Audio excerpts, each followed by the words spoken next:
Днес ще си говорим за нещо, което е навсякъде около нас, но рядко се замисляме как точно се появява на бял свят.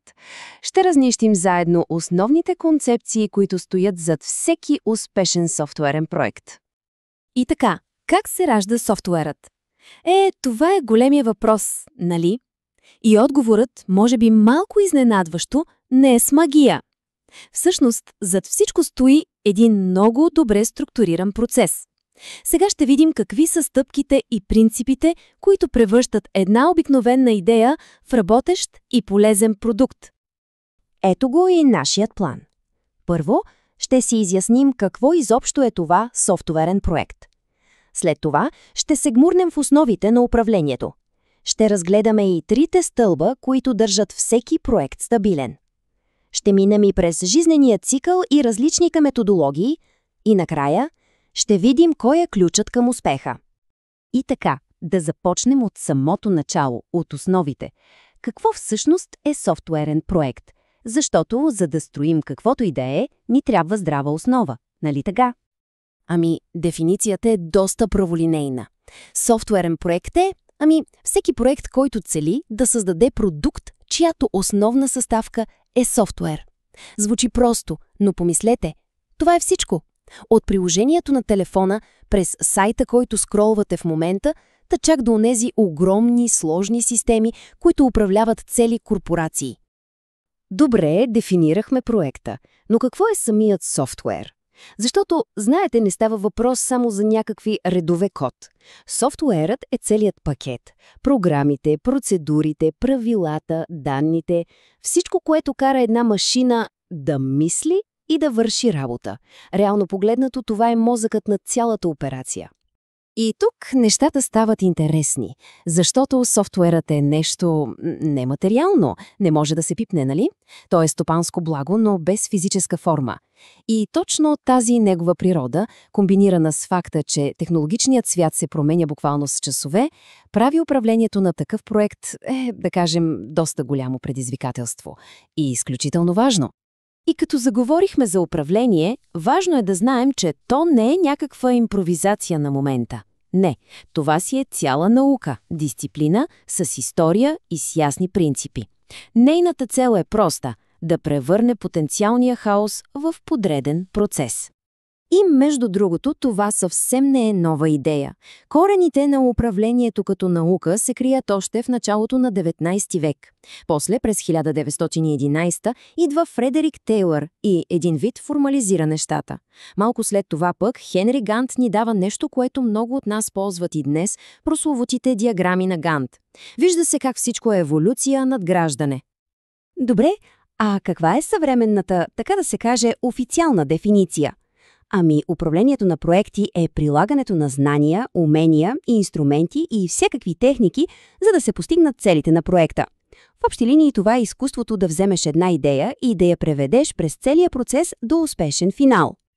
Сега стигаме до нещо абсолютно ключово. Всеки един проект, без абсолютно никакво изключение, се крепи на три основни стълба. Представете си го като трикрако столче. Ако бутнете единият крак, цялото нещо се клати. Те са толкова взаимосвързани, че промяна в единия веднага рефлектира върху другите. Хайде да видим кои са. И ето ги. Обхват, време и бюджет. Понякога го наричат железния триъгълник. Обхватът е какво точно трябва да се направи. Всички дейности. Времето за колко дълго ще го правим. А бюджетът е с какви пари и ресурси разполагаме. Целият фокус тук е в баланса. Ако се поиска още една функционалност, това веднага разширява обхвата. А това почти сигурно означава, че ще трябва или повече време, или повече пари, или и двете. Наруши ли се този баланс, проектът започва да върви към провал. Добре. Значи, вече знаем какво е проект и кои са трите му стълба. Супер! Но как на практика се случват нещата? Как се изпълнява един проект от А до Я? Тук на сцената излизат понятия като жизнения цикъл и методологии. Това е нещо като архитектурния план, по който се строи всичко. И какво е методология? Най-просто казано, това е избраният набор от правила, рамката, която казва «така ще работим». Тя определя какви методи ще ползваме, какви инструменти, какви принципи ще следваме от първия до последния ден на проекта. Тук обаче трябва да направим едно много важно разграничение. Едно е жизнен цикъл на проекта, съвсем друго е жизнен цикъл на продукта. Цикълът на проекта е просто времето, в което го създаваме. От идеята до финала – край. Обаче цикълът на продукта, той е много по-дълъг. Той включва целият живот на софтуера след като е готов. Докато се използва, поддържа, обновява, понякога години напред. И тези методологии в голямата си част се делят на два основни типа. От една страна имаме последователните или линейните модели. Представете си ги като готварска рецепта. Правиш стъпка 1, после стъпка 2, стъпка 3 в строг ред. Няма връщане назад. От другата страна са цикличните, нелинейните модели. Те са много по-гъвкави. Там се работи на малки, повтарящи се цикли. И тук е връзката с трите стълба. Линейният модел се опитва да закове обхвата, времето и бюджета още в началото, а цикличният подход позволява тези три неща да се адаптират с всеки нов цикъл. И така, минахме през всички основни парченца от пъзела. Дефиниции, управление, трите стълба, методологии. Сега е време да сглобим цялата картина и да видим какво всъщност означава успешен софтуерен проект. И ако трябва да извлечем едно нещо от всичко това, то е следното.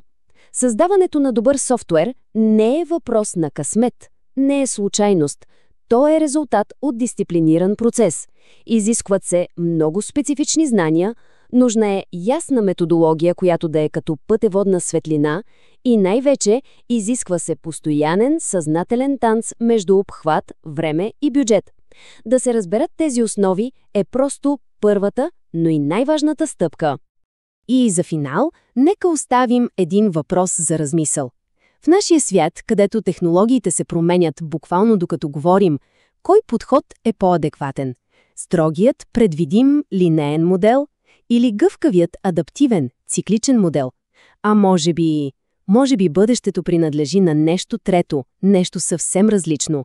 Това е въпросът, който всеки екип и всяка компания трябва да си задава постоянно.